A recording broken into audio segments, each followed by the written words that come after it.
ربی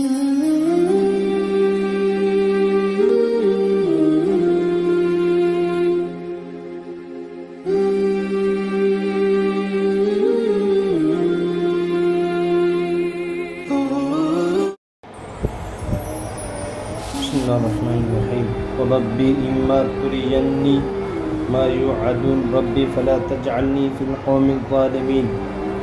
آپ کہہ دیجئے کہ میرے رب اگر تو دکھانے لگے مجھ کو جو ان سے تو نے وعدہ کیا، جو ان سے وعدہ کیا گیا، ربی اے میرے رب فلا تجعلنی فی القوم الظالمین، تو مجھے نہ کر ظالم لوگوں میں سے، گنہگار لوگوں میں سے نہ کر۔ یعنی اللہ تعالیٰ سے دعا کہ میرے رب جس عذاب کا ان کافروں سے وعدہ کیا جا، جیسا کہ اوپر گزرا تھا فتحنا علیہم سے، اگر آپ مجھ کو دکھاویں، یعنی مثلاً کہ وہ عذاب جو اوپر میری زندگی میں ان پر آ جائے، اس طور سے آئے کہ میں بھی دیکھوں، کیونکہ اس عذاب موعود کا کوئی وقت خاص نہیں بتلایا گیا، چنانچہ آیت مذکورہ میں بھی مبہم ہے جس میں یہ احتمال مذکور بھی ہے۔ تو اے میرے رب مجھ کو ان ظالم لوگوں میں سے، یعنی گناہگار لوگوں میں شامل نہ کرنا، یعنی ایسا نہ ہو کہ میں بھی اس عذاب کی لپیٹ میں آ جاؤں۔ اور ہم اس بات پر کہ جو ان سے وعدہ کر رہے ہیں آپ کو بھی دکھلا دیں، اس پر ہم قادر ہیں۔ اللہ تعالیٰ خود فرماتے ہیں اگر میں جو عذاب ان کو دوں گا وہ آپ کو دکھلا دوں، وَإِنَّا عَلَىٰ أَن نُرِيَكَ مَا نَعِدُهُمْ لَقَادِرُونَ، اور بے شک ہم اس بات پر کہ دکھا دیں آپ کو جو ان سے وعدہ کیا ہم نے، تو ہم اس پر قادر ہیں، دکھا سکتے ہیں، یعنی اب بھی عذاب لا سکتے ہیں آپ کی زندگی میں۔ ادفع باللتی ہی احسن السیئہ، کہ آپ بری بات کے جواب میں وہ کہے جو بہتر ہے، یعنی آپ بری بات کو دفع کریں، دور کریں ایسی بات کے ذریعے سے کہ جو اچھی ہو، اچھی بات کے ذریعے سے بری بات کو دفع کریں، دور کریں۔ نحن اعلم بما یصفون، ہم خوب جانتے ہیں جو کچھ وہ بتاتے ہیں، جو وہ کرتے ہیں۔ وقل ربی اعوذ بک من ہمزات الشیاطین، اور آپ یوں کہیں اے میرے رب میں پناہ میں آتا ہوں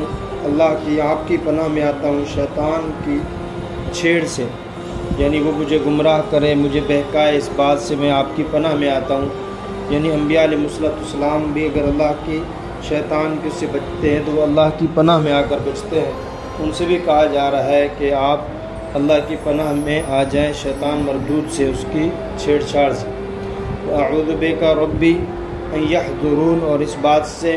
میں آپ کی پناہ میں آتا ہوں میرے رب کہ میرے پاس وہ آئیں، یعنی یہ شیاطین جن میرے پاس آئیں، اس بات سے بھی میں پناہ میں آنا چاہتا ہوں آپ کی۔ حتی اذا جاء احدهم الموت قال رب ارجعونی، یہاں تک کہ جب پہنچے ان میں سے کسی ایک کو موت کا وقت آتا ہے یا موت آ جاتی تو وہ کیا کہتا ہے؟ وہ کہے گا قال ربی، وہ کہے گا اے میرے رب مجھ کو پھر بھیج دے، یعنی جب وہاں دیکھے گا اللہ کے عذاب دیکھے گا، گناہوں کی وجہ سے جو سزائیں دیکھے گا، تو وہ یہ دعا کرے گا، یہ تمنا کرے گا کہ اللہ مجھے دوبارہ واپس بھیجیں۔ دوسری آیت میں آتا ہے وہ کہیں گے ہم نے دیکھ لیا، سن لیا، اے اللہ اب ہمیں لوٹائیں اور ہم اچھے اعمال کر کے آئیں گے۔ لعلی اعمل صالحا فیما ترکت کلا انہا کلمۃ هو قائلها ومن ورائہم برزخ الی یوم یبعثون، کیا کہے کہ مجھے لوٹائیں، شاید کہ میں کوئی اچھا عمل کر کے ہوں جو میں چھوڑ آیا ہوں، یعنی جو اچھے عمل نہیں کر سکا، نہیں کیا، اب میں دوبارہ جا کر مجھے واپس بھیجیں کروں گا۔ اللہ نے فرمایا ہرگز نہیں، کلا ہرگز نہیں، انہا کلمۃ، یہ ایک ایسی بات ہے جو وہی کہتا ہے، یعنی اللہ پاک ہی اس کے کہنے والے ہیں۔ وَمِن وَرَائِهِمْ بَرْزَخٌ، اور ان کے پیچھے پردہ ہے اس دن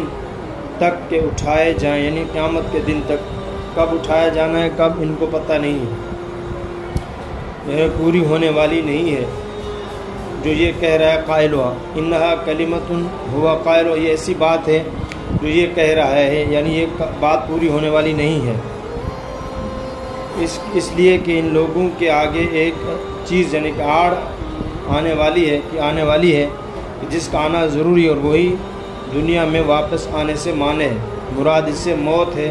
کہ موت کہ اس کا وقوع بھی وقت مقرر پر ضروری ہے، یعنی موت جب آ چکی ہوگی اس کے بعد واپس آنا ناممکنات میں سے۔ دوسری آیت میں آتا ہے وَلَن يُؤَخِّرَ اللَّهُ نَفْسًا إِذَا جَاءَ أَجَلُهَا، کہ جب بھی کسی نفس پر کسی انسان پر موت آتی ہے تو ہرگز اس کو وہ مؤخر نہیں ہوتی۔ موت کے بعد دنیا میں لوٹ کر آنا بھی قیامت کے دن تک قانون الہی کے خلاف ہے۔ اللہ نے جو قانون بنایا ہے کہ دوبارہ ان کو اگر اٹھنا ہے تو وہ قیامت کے دن اٹھنا ہے، اس سے پہلے نہیں اٹھنا۔ تو ادفع باللتی ہی احسن السیئہ، اس سے پہلے انا علی ان نریک ما نعدہم لقادرون، ہم اس پر پوری قدرت ہے ہمیں کہ ہم آپ کے سامنے ہی آپ کو ان پر عذاب آتا ہوا دکھلا دیں۔ بعض مفسرین نے فرمایا کہ اگرچہ اس امت پر حضرت صلی اللہ علیہ وسلم کی برکت سے عذاب عام نہ آئے گا، وعدہ اللہ تعالیٰ نے خود کیا ہے، اور وما کان اللہ لیعذبہم وانت فیہم، کہ جب تک آپ اس میں موجود ہیں ان پر عذاب نہیں آئے گا، یعنی ہم ان لوگوں کو اس حالت میں ہلاک کرنے والے نہیں ہیں کہ آپ ان کے اندر موجود ہوں، لیکن خاص لوگوں پر خاص حالات میں عذاب دنیا ہی میں آ جانا اس کے منافی نہیں ہے۔ یعنی بعض دفعہ کسی ایک انسان پر کسی علاقے میں ایسے آ جانا یہ وہ نہیں ہے، لیکن اجتماعی عذاب نہیں آئے گا۔ لیکن اللہ پاک فرماتے ہیں ہم اس پر قادر ہیں کہ آپ کی موجودگی پہ ان پر عذاب دیں اور ان کا عذاب آپ کو دکھلاویں۔ تو وہ اہل مکہ پر قحط اور بھوک کا عذاب، پھر غزوہ بدر میں مسلمانوں کی تلوار کا عذاب آپ کے سامنے ہی ان پر پڑ چکا تھا، یعنی جو بدر کے اندر یہ قتل ہوئے اور بھوک آ گئی، یہ سب کچھ اللہ نے دکھا دیا۔ یہ بھی ایک قسم کا عذاب ہے، بھوک کا آنا اور جو ہے قحط کا آنا، سیلاب کا آنا، یہ ساری چیزیں اس میں آتی ہیں۔ کفار مشرکین سے ان کے مظالم کے مقابلے میں عفو درگزر ہی کرتے رہنا، ان پر ہاتھ نہ اٹھانا، یہ حکم آیات جہاد سے منسوخ ہو گئی، مگر عین حالت جہاد میں بھی اس حسن خلق کے بہت سے مظاہر باقی رہ گئے ہیں۔ تو یہ اس طرح کا عذاب آنا یہ ممکنات میں سے ہے، اور یہ جو ہے تنبیہ کے لیے اس امت کے لیے ہے کہ مزید سدھر جائیں، ورنہ مزید اللہ پاک عذاب دے سکتے ہیں۔ وَإِذَا نُفِخَ فِي الصُّورِ فَلَا أَنْسَابَ بَيْنَهُمْ يَوْمَئِذٍ وَلَا يَتَسَاءَلُونَ فَمَنْ ثَقُلَتْ مَوَازِينُهُ فَأُولَئِكَ هُمُ الْمُفْلِحُونَ وَمَنْ خَفَّتْ مَوَازِينُهُ فَأُولَئِكَ الَّذِينَ خَسِرُوا أَنفُسَهُمْ فِي جَهَنَّمَ خَالِدِينَ۔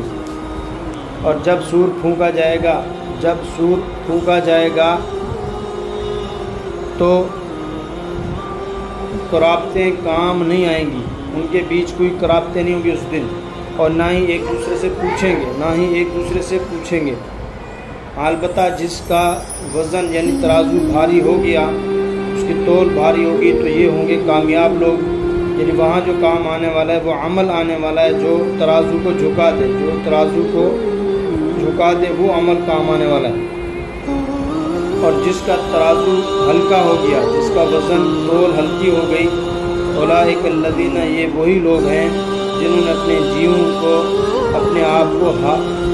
گھاٹے میں رکھا، ہار میں رکھا، اور یہ ہمیشہ جہنم میں رہیں گے۔ تلفح وجوہہم النار وہم فیہا کالحون، جھلس دے گی ان کے منہ کو آگ، وہاں آگ ان کے منہ چہروں کو جھلس دے گی،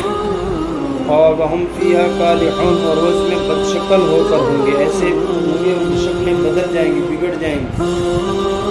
الم تکن آیاتی تتلی علیکم فکنتم بہا تکذبون،